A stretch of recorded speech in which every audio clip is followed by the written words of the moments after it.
सौतेली बेटी और जादुई गिटार। गंगापुर नाम के एक गांव में बिंदिया नाम की एक लड़की रहा करती थी। बिंदिया एक बहुत ही अच्छे स्वभाव की लड़की थी। वह हमेशा लोगों की मदद किया करती थी और हमेशा सबके साथ अच्छे से व्यवहार भी किया करती थी। लेकिन बचपन में ही बिंदिया के माँ के गुजर जाने के बाद बिंदिया के पिता मनमोहन ने चंपा नाम की एक औरत से दूसरी शादी कर ली थी। लेकिन चंपा ने घर में आते ही बिंदिया के साथ सौतेला व्यवहार करना शुरू कर दिया था। वह हमेशा मनमोहन के काम पर जाने के बाद बिंदिया से घर का सारा काम करवाया करती थी और उसे खाने के लिए पेट भर खाना भी नहीं देती थी। चंपा की एक बेटी भी थी जिसका नाम नीलम था। वह भी अपनी माँ के साथ मिलकर बिंदिया के साथ सौतेला व्यवहार किया करती थी। ऐसे ही एक दिन, अरे ओ मनहूस, तू यहाँ बैठे बैठे आराम फरमा रही है और वहाँ घर का काम क्या तेरी मरी हुई माँ कर करेगी? लेकिन माँ, मैं अभी तो काम करके आई हूँ, मुझे थोड़ा सा आराम तो कर लेने दीजिए। अरे दिन भर आराम करने के अलावा तू और करती ही क्या है? चल चुपचाप से उठकर जल्दी से काम कर, वरना तुझे आज रात का खाना नहीं मिलेगा। ठीक है माँ, मैं अभी कर देती हूँ। इतना कहकर बिंदिया चुपचाप से जाकर घर का काम करने लग जाती है। ऐसे ही फिर एक दिन चंपा अपनी सगी बेटी नीलम के लिए बहुत सारे कपड़े खरीद कर लाई होती है और उससे कहती है, ये देख मेरी बच्ची, मैं तेरे लिए कितना सुंदर सुंदर ड्रेस लेकर आई हूँ। इन्हें पहनकर तू एकदम रानी जैसी लगेगी, रानी जैसी। सच में माँ, ये ड्रेस तो बहुत ही सुंदर लग रही है। क्या आप ये सारी ड्रेस मेरे लिए लाई हो? और नहीं तो क्या मेरी बच्ची, ये सारी ड्रेस मैं तेरे लिए ही लाई हूँ और इनमें से तू एक भी ड्रेस उस मनहूस को मत दे देना। उसी समय वहाँ पर बिंदिया भी आ जाती है और कहती है, माँ, मेरे पास एक भी नए कपड़े नहीं हैं और सारे कपड़े पुराने हो गए और फट भी चुके हैं, तो क्या मैं इनमें से एक ड्रेस ले सकती हूँ? अरे मनहूस, तू क्या करेगी नए कपड़ों का? तेरे पास जो है वही पहन और चाहे तो नीलम के पुराने कपड़े भी पहन सकती है। अब चल जा यहाँ से और अपना काम कर। आपने बिल्कुल सही कहा माँ, इसके साथ तो ऐसा ही होना चाहिए, इसी के लायक है ये। इतना सुनकर बिंदिया वहाँ से दुखी होकर चली जाती है। ऐसे ही एक दिन बिंदिया अपने फटे पुराने कपड़ों में नीलम अपनी माँ के लाए हुए नए कपड़े पहनकर बाजार से घर वापस आ रही होती है। उसी समय उन्हें रास्ते में अपनी क्लास की कुछ सहेलियाँ मिल जाती है जो उन्हें देखकर उनसे कहती है, अरे क्या बात है नीलम, आज तो तू इस नई ड्रेस में बहुत ही सुंदर लग रही है। कहाँ से लाई है ये ड्रेस? अरे ये ड्रेस तो मेरी माँ लाई है मेरे लिए और ऐसी बहुत सारी सुंदर सुंदर ड्रेस और भी लेकर आई है मेरी माँ। अरे वैशाली, तुझे तेरी माँ ने नई ड्रेस नहीं ला कर दी क्या? तू फिर से वही फटे पुराने कपड़े पहनकर घूम रही है।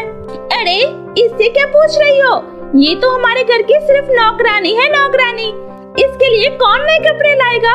और वैसे भी मेरी माँ सिर्फ मुझसे प्यार करती है, इस नौकरानी बिंदिया से नहीं। अच्छा नीलम, आज शाम मेरे घर पर बर्थडे की एक छोटी सी पार्टी है, तो तुझे जरूर आना है और तू चाहे तो बिंदिया को भी अपने साथ ले आ सकती है। अरे इसे पार्टी में लाकर क्या अपनी बेइज्जती करवानी है मुझे? ना तो इसके पास कोई ढंग के कपड़े हैं और ना ही शकल सूरत, तो ये पार्टी में आकर करेगी क्या? अरे नीलम, मैं तो बस इसलिए कह रही थी कि कोई तो होना चाहिए ना जो पार्टी में सबको कोल्ड ड्रिंक वगैरह सर्व कर सके। अच्छा ये बात है, तब तो ठीक है, मैं इसे लेकर जरूर आऊंगी। अपनी सौतेली बहन और उन लड़कियों की बातें सुनकर बिंदिया की आंखों में आंसू आ जाता है और वह वहाँ से बिना कुछ बोले चली जाती है।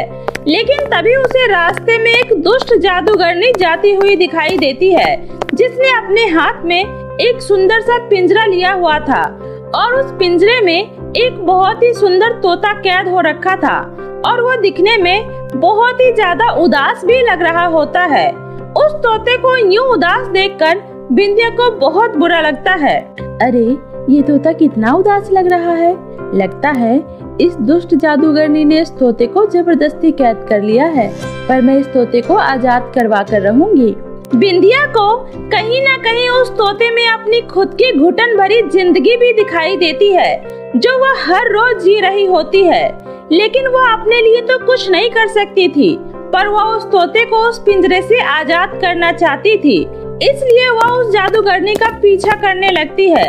लेकिन काफी देर तक चलने के बाद वह जादूगरनी थक जाती है और एक पेड़ के पास रुककर आराम करने लगती है और उस पिंजरे को साइड में रख देती है। लेकिन मौका देखते ही बिंदिया उस पिंजरे को लेकर भागने लगती है। उसी समय वो जादूगरनी बिंदिया को पिंजरा लेकर भागता देख लेती है और वह उसका पीछा करने लगती है। अरे ओ लड़की, तेरी इतनी हिम्मत, तू मेरा पिंजरा लेकर कहाँ जा रही है? ला, मुझे मेरा पिंजरा वापस कर दे। बिंदिया उस जादूगरनी की एक नहीं सुनती और भागते हुए एक सुरक्षित जगह पर पहुंच जाती है, जहां उसे वह जादूगरनी दूर दूर तक कहीं भी दिखाई नहीं देती है। और उसी समय बिंदिया उस पिंजरे को खोल देती है और उस तोते को आजाद कर देती है। लेकिन वह तोता आजाद होने के बाद एक बहुत ही सुंदर सी परी में बदल जाती है और उसे इस तरह परी बनता देख बिंदिया हैरान हो जाती है। उसी समय वो परी कहती है, घबराओ मत बिंदिया, मैं तुम्हें कोई नुकसान नहीं पहुंचाऊंगी। अरे तुमने तो मुझे उस दुष्ट जादूगरनी से बचाया है, लेकिन आप हो कौन? बिंदिया, मैं परीलोक की रानी हूँ। मुझे उस दुष्ट जादूगरनी ने अपनी जादुई शक्तियों से तोता बनाकर इस पिंजरे में कैद कर लिया था, लेकिन आज तुमने मुझे इस पिंजरे से आजाद करके मेरी बहुत मदद की है। मैं तुम्हारा यह एहसान कभी नहीं भूलूंगी। उसी समय वहाँ पर वह दुष्ट जादूगरनी भी आ जाती है और कहती है, अरे ओ बेवकूफ लड़की, तेरी हिम्मत कैसे हुई मेरे पिंजरे को लेकर भागने की? ला, मेरा पिंजरा मुझे वापस कर। नहीं नहीं बिंदिया, ये पिंजरा उस दुष्ट जादूगरनी को मत देना, वरना वो मुझे फिर से इस पिंजरे में कैद कर देगी। प्लीज बिंदिया। लगता है तुझे मेरी बात समझ में नहीं आई। तुझे नहीं पता कि मेरे पास कितनी जादुई शक्तियाँ हैं। मैं चाहूँ तो अभी तुझे पत्थर की बना सकती हूँ। अरे हाँ हाँ, क्यों नहीं, मैंने बहुत देखे हैं तुम्हारे जैसे जादूगर। पहले एक बार तुम इस नदी के पानी को शीशा बनाकर दिखाओ, तब मानूंगी मैं कि तुम एक बहुत बड़ी जादूगरनी हो। अच्छा, तो ये बात है, रुको अभी दिखाती हूँ तुम्हें। इतना कहकर वह जादूगरनी अपनी शक्तियों से उस नदी के पानी को शीशे की तरह बना देती है। देख लिया तुमने लड़की, मेरी शक्तियों का कमाल। या और कोई सबूत चाहिए क्या तुम्हें? अरे ऐसा जादू तो गांव का हर कोई छोटा मोटा जादूगर कर लेता है। मैं तो तभी मानूंगी जब तुम इस शीशे को एक तोता बना दोगी। अच्छा, तो ये बात है। ये लो, ये भी कर दिया। इतना कहकर जादूगरनी जैसे ही उस कांच की तरफ देखकर अपनी शक्तियों का इस्तेमाल करती है, वैसे ही वह जादू शीशे में दिख रही जादूगरनी के ऊपर ही रिफ्लेक्ट होकर पड़ जाती है और वह जादूगरनी खुद ही एक तोते में बदल जाती है। उसी समय बिंदिया वह पिंजरा लेकर जाती है और जादूगरनी को उसी के पिंजरे में कैद कर देती है। जिसके बाद वो परी कहती है, अरे वाह बिंदिया, तुम तो बहुत समझदार हो। आज तुमने इस जादूगरनी को बहुत ही अच्छा सबक सिखाया है। आज के बाद यह दोबारा कभी भी किसी और परी को परेशान नहीं करेगी। और आज तुमने ये जो इतना बड़ा काम किया है, इसके लिए मैं तुम्हें कुछ देना चाहती हूँ। ये लो, ये परीलोक का एक जादुई गिटार है। तुम जब भी इस जादुई गिटार को बजाओगी तो ये तुम्हारी सारी इच्छाओं को पूरा करेगा और तुम्हें कभी भी किसी चीज की कोई कमी नहीं होने देगा। उस जादुई गिटार को पाकर बिंदिया बहुत खुश हो जाती है और उस परी का धन्यवाद करती है। उसी समय वो परी वहाँ से गायब हो जाती है और बिंदिया उस जादुई गिटार को लेकर अपने घर आ जाती है और घर आकर वो उस जादुई गिटार को देखकर कहती है, क्या सच में ये जादुई गिटार है? पर मुझे तो ये एक मामूली गिटार ही लग रहा है। चलो इसे एक बार इस्तेमाल करके देखती हूँ। इतना कहकर बिंदिया जैसे ही उस जादुई गिटार को बजाती है और कहती है, हे मेरे जादुई गिटार, क्या तुम मुझे कोई सुंदर सी ड्रेस दे सकते हो? बिंदिया के इतना कहते ही उस जादुई गिटार में से एक चमचमाती हुई रोशनी के साथ एक बहुत ही सुंदर सी ड्रेस निकलकर बाहर आ जाती है। यह देखकर बिंदिया बहुत खुश हो जाती है और कहती है, अरे वाह, ये तो सच में एक जादुई गिटार है और अब मैं इस गिटार की मदद से सोनाली के लिए एक बहुत ही सुंदर सा बर्थडे केक गिफ्ट भी ले सकती हूँ। इतना कहकर बिंदिया उस जादुई गिटार से सोनाली के लिए एक सुंदर सा गिफ्ट भी ले लेती है और वह उस सुंदर सी ड्रेस को पहनकर सोनाली की बर्थडे पार्टी में चली जाती है। और वहाँ पार्टी में बिंदिया को इतनी सुंदर ड्रेस पहने देखकर हर कोई उसकी तरफ आकर्षित होने लगता है, क्योंकि बिंदिया उस ड्रेस में बहुत ही ज्यादा सुंदर लग रही होती है। वहीं उसकी बहन नीलम को कोई भी भाव नहीं देता। यह देखकर नीलम को बहुत बुरा लगता है। अरे वाह बिंदिया, तुम्हारी ड्रेस तो बहुत ही सुंदर लग रही है और तुम भी, चलो आओ ना, तुम भी हमारे साथ मिलकर केक काटो। और इस तरह उस जादुई गिटार की मदद से बिंदिया अपना कोई भी काम बड़ी ही आसानी से कर लेती है और अपने लिए सुंदर सुंदर कपड़े भी मांग लेती है। ऐसे ही बिंदिया की जिंदगी उस जादुई गिटार की मदद से पूरी तरह से बदल जाती है और अब वो अपनी जिंदगी बड़े ही सुकून और आराम से जीने लगती है। जादुई 2 नदी का जादू। सूरजपुर गांव में चांदनी अपनी सौतेली माँ कौशल्या और सौतेली बहन जूली के साथ रहती थी। चांदनी जब बहुत छोटी थी तभी उसके माता पिता का देहांत हो गया था। चांदनी की सौतेली माँ कौशल्या और उसकी सौतेली बहन जूली उस पर खूब अत्याचार किया करते थे। उससे घर का सारा काम करवाती और उसे ठीक से खाना तक भी नहीं देती थी। कौशल्या को सोने चांदी के गहने पहनने का बहुत ही शौक था। एक दिन कौशल्या की पड़ोसन सुषमा उसके घर आई। अरे ये देखो कौशल्या, मेरा नौलखा सोने का हार आज ही मेरे पति दुबई से लेकर आए हैं, सोची तुम्हें दिखा दूं। अच्छा है ना? अरे छोड़ो, तुम्हें क्या पता होगा इसके बारे में। अब तुम्हारे पति ने कहा तुम्हें ये सब दिया होगा। वो क्या है ना कि सबकी किस्मत मेरी जैसी थोड़ी ना होती है। अच्छा, अब मैं चलती हूँ। इतना बोलकर सुषमा वहाँ से चली जाती है, लेकिन सुषमा की कही हुई बातें कौशल्या को सुई की तरह चुभ जाती है। अरे समझते क्या है खुद को? पति ने एक हार क्या ला कर दे दिया? महारानी हवा में उड़ने लगी। अरे मेरे पास इससे भी महंगे महंगे पुश्तैनी गहने रखे हैं। ये गरीब लोग होते ही ऐसे हैं, 4 पैसे आते ही हवा में उड़ने लगते हैं। मैं भी किसी से कम नहीं हूँ। मैं भी उसे अपने गहने दिखाऊंगी और फिर पूछूंगी किसके पास ज्यादा गहने हैं। आई बरी। अरे मेरी प्यारी माँ, ये अकेले में किससे बातें कर रही हो? कुछ नहीं। वो चांदनी कहाँ है? मुझे क्या पता, होगी किचन में। चांदनी, चांदनी कहाँ मर गई? जी माँ, आपने मुझे बुलाया? वो मैं किचन में रोटी बना रही थी। ठीक है, वो सब छोड़ और जा। मेरे ये सारे पुश्तैनी गहने हैं, इसे संभाल कर अच्छे से नदी से साफ करके ले आ। रखे रखे धूल जम गई है। और सुन, अच्छे से चमका कर लाना, समझ गई? ठीक है माँ। अब खरी खरी मेरा मुंह देखेगी या जाएगी? जा अब देखती हूँ सुषमा कैसे मेरी बराबरी करती है। इधर चांदनी सारे गहने लेकर नदी में धो रही होती है, तभी गलती से सारे गहने उसके हाथ से छूटकर नदी में बह जाते हैं। हे भगवान, ये मुझसे क्या हो गया? अब मैं माँ को क्या जवाब दूंगी? गहने कहाँ चले गए? अरे कोई पकड़ो इसे। हाय रे मेरी फूटी किस्मत, अब तो माँ मुझे मार डालेगी। हे भगवान, मैं क्या करूँ? चांदनी वही नदी के किनारे बैठकर रो रही होती है।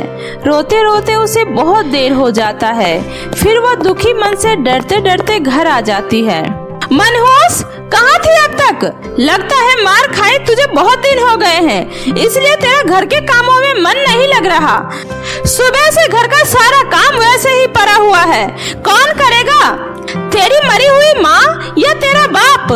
अभी कर देती हूँ माँ। अच्छा सुन, जो गहने तुझे साफ करने के लिए दिए थे कहाँ रखी है? ला दे, मुझे पहनना है। माँ वो गहने तो। अरे क्या ये वो लगा रखी है, लेकर आना। फिर चांदनी माँ को डरते हुए सारी बात बताती है। यह सब सुनकर तो कौशल्या का गुस्सा 7वें आसमान पर चला जाता है। क्या तूने मेरे सारे गहने नदी में डुबा दिए। अरे करमचली, गहने डुबाने से पहले तू क्यों नहीं उसी में मर गई? कमीनी, तेरी हिम्मत कैसे हुई मेरे गहने डुबाने की? मैं तुझे जिंदा नहीं छोड़ूंगी। माँ, मुझसे गलती हो गई माँ, मुझे मत मारो माँ, मुझे माफ कर दो, मैं आपके पैर पकड़ती हूँ, प्लीज माँ मुझे माफ कर दो। लेकिन कौशल्या उसकी एक नहीं सुनती है और चांदनी की खूब पिटाई करती है। तभी जूली बोलती है, माँ ये ऐसे नहीं मानेगी। माँ, गहने इसने नदी में बहाए हैं ना, अब इसी को बोलो नदी से गहने ढूंढ कर लाएगी। हाँ सुन कमीनी, अब जा और नदी में से मेरे सारे गहने लेकर आ। मुझे किसी भी कीमत पर मेरे गहने चाहिए, वरना तेरी खैर नहीं। अगर गहने नहीं मिले तो मैं तेरा वो हाल करूंगी जो तुम सोच भी नहीं सकती। चल अब जा और गहने के साथ ही घर में कदम रखियो। चांदनी रोते रोते नदी के किनारे चली जाती है और वहीं बैठकर रोने लगती है। हे भगवान, ये मुझसे क्या हो गया? मैं इतनी बड़ी और गहरी नदी में से माँ के गहने कैसे ढूंढूं? हे भगवान, अब मैं क्या करूं? अगर गहने नहीं मिले तो माँ मुझे मार डालेगी। चांदनी काफी देर तक वहीं बैठकर रोती है। फिर वह सोचती है, अगर बिना गहने के घर गई तो माँ मुझे जान से मार डालेगी। माँ के हाथों से मरने से अच्छा है मैं खुद ही इस नदी में कूदकर अपनी जान दे दूं। यह सोचकर चांदनी नदी में कूद जाती है। चांदनी जैसे ही नदी के गहराई में जाती है तो उसे एक समतल जमीन दिखाई देता है जहाँ एक अलग ही दुनिया बसी हुई थी। वह थोड़ा आगे जाती है तो उसे दो जादुई नदी दिखाई देती है। एक नदी लाल रंग की होती है और दूसरी नदी पीले रंग की होती है, जिसमें से आवाज आती है, जादुई नदी में तुम्हारा स्वागत है लड़की, मेरी नदी में आओ। यहाँ तुम्हें बहुत सारे धन दौलत मिलेंगे। यहाँ तुम्हें तुम्हारी जरूरतों का सारा सामान मिलेगा और तुम यहाँ एक रानी की तरह अपनी जिंदगी गुजार सकती हो। नहीं नहीं लड़की, तुम उस लालची नदी के बहकावे में मत आओ। चांदनी, मेरी नदी में आओ। यहाँ तुम्हें बस जो तुम्हें चाहिए वही मिलेगा। चांदनी थोड़ा सोचकर बोलती है, जादुई नदी जी, मैं आपके पानी में ही आना चाहती हूँ। मुझे मेरे लिए कुछ नहीं चाहिए, ना ही मुझे धन चाहिए। मैं तो यहाँ बस पानी में अपने माँ के गहने की तलाश में आई थी। कृपया करके आप मुझे मेरी माँ के गहने दे दीजिए। मुझे आपसे और कुछ नहीं चाहिए। चांदनी के इतना बोलते ही दोनों नदी वहाँ से गायब हो जाती है और वहाँ एक बहुत ही खूबसूरत परी प्रकट होती है। जादुई नदी में तुम्हारा स्वागत है चांदनी। यह सब क्या है और आप कौन हैं और ये मैं कहाँ हूँ? घबराओ मत चांदनी, यह परियों की दुनिया है और ये जादुई नदी है। हम इस नदी में डूबने वाले हर किसी का इसी तरह से परीक्षा लेते हैं, जिस परीक्षा में तुम पास हो गई। बताओ तुम्हें क्या चाहिए? मुझे मेरे माँ के गहने चाहिए और मुझे कुछ नहीं चाहिए। परी चांदनी को उसकी माँ के गहने दे देती है। साथ ही परी चांदनी को खूब सारे सोने और चांदी देती है, लेकिन चांदनी उसे नहीं लेती है। परी जी, मुझे आपसे ज्यादा कुछ नहीं चाहिए। मुझे बस 10 सोने के सिक्के चाहिए, जिससे मेरी सहेली महक की माँ का इलाज हो सके। और मेरी माँ के गहने मुझे दे दीजिए, बस मुझे और कुछ नहीं चाहिए। ठीक है, तुम्हारी जैसी मर्जी, ये लो, जाओ और हमेशा खुश रहो। और फिर परी चांदनी को नदी से बाहर किनारे पर पहुंचा देती है। चांदनी खुशी खुशी अपनी माँ के सारे गहने लाकर दे देती है। गहने देखकर कौशल्या बहुत ही हैरान होती है। ए लड़की, सच सच बता, ये गहने कहाँ से आए? क्योंकि नदी में गहने डूबने के बाद उसे ढूंढना तो नामुमकिन है। बता, कहाँ से लाई है? और ये तेरे हाथ में सोने के सिक्के कहाँ से आए? ला, दिखा इसे। यह सोने के सिक्के मुझे जादुई नदी वाली परी ने दिया है। परी, वो कहाँ मिली तुम्हें? और फिर चांदनी अपनी माँ को जादुई नदी वाली बात बताती है। यह सब सुनकर कौशल्या बोलती है, अरे मूर्ख लड़की, तूने परी से और भी गहने क्यों नहीं मांगे? और वो जो तुम्हें सोने चांदी दे रही थी, लिए क्यों नहीं? कौशल्या चांदनी को फिर से एक चाटा लगा देती है। माँ, मैंने भी दादाजी से सुना था उस नदी के अंदर एक जादुई दुनिया है जिसमें बहुत सारी जादुई परियां रहती है। माँ, क्यों ना हम खुद वहाँ जाकर परी से ढेर सारे गहने और सोने मांग कर ले आए। अरे वाह बेटी, कितनी होशियार हो गई है मेरी बच्ची। चलो बेटी, हम वहाँ से और भी सोने चांदी लेकर आते हैं। और सुन मनुष, हमारे आने से पहले घर का सारा काम खत्म हो जाना चाहिए, वरना मार मार कर तेरा कचूमर निकाल दूंगी। इतना बोलकर कौशल्या अपनी बेटी जूली के साथ उस नदी के किनारे जाकर दोनों नदी के अंदर छलांग लगा देती है। तभी वो दोनों जादुई परियों की दुनिया में पहुंच जाती है। थोड़ी दूर चलने के बाद उन्हें भी वहाँ 2 जादुई नदी दिखाई देते हैं। जादुई नदी में तुम्हारा स्वागत है, मेरी नदी में आओ, यहाँ तुम्हें जीवन का सारा सुख मिलेगा और यहाँ से तुम जितना चाहो उतना धन अपने साथ ले जा सकती हो। नहीं नहीं, उसकी बात मत सुनना, लालच में मत आना, मेरे पास आओ, मैं तुम्हें सही सलामत इस नदी से बाहर निकाल दूंगी और मैं तुम्हें बदले में 10 सोने के सिक्के दूंगी। मेरी नदी में आओ, मैं तुम्हें ढेरों सोना दूंगी। माँ, इस लाल नदी में चलते हैं, वहाँ से हमें खूब सारे धन दौलत मिलेंगे। इस बेकार सी नदी में जाने का क्या फायदा। और फिर दोनों माँ बेटी लाल नदी में चली जाती है। तभी वहाँ एक खतरनाक चुड़ैल आ जाती है और बोलती है, लालची औरत, अब तुम हमेशा के लिए मेरी गुलाम बन गई हो और इस लालची जादुई लाल नदी में कैद हो गई हो। अब से तुम्हें मेरी सारी बातें माननी होगी। मुझे खाना खाना बहुत ही पसंद है और अब से तुम दोनों माँ बेटी को मेरे लिए जिंदगी भर यहाँ रहकर खाना बनाना होगा। नहीं, मुझे माफ कर दीजिए, हमें जाने दीजिए, प्लीज हमें छोड़ दीजिए।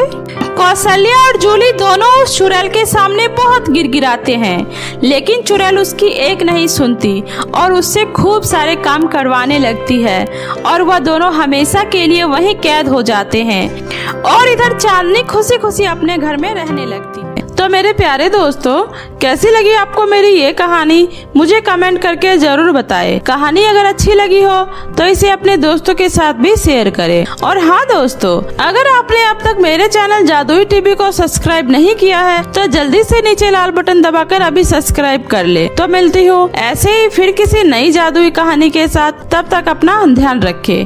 बाय बाय दोस्तों।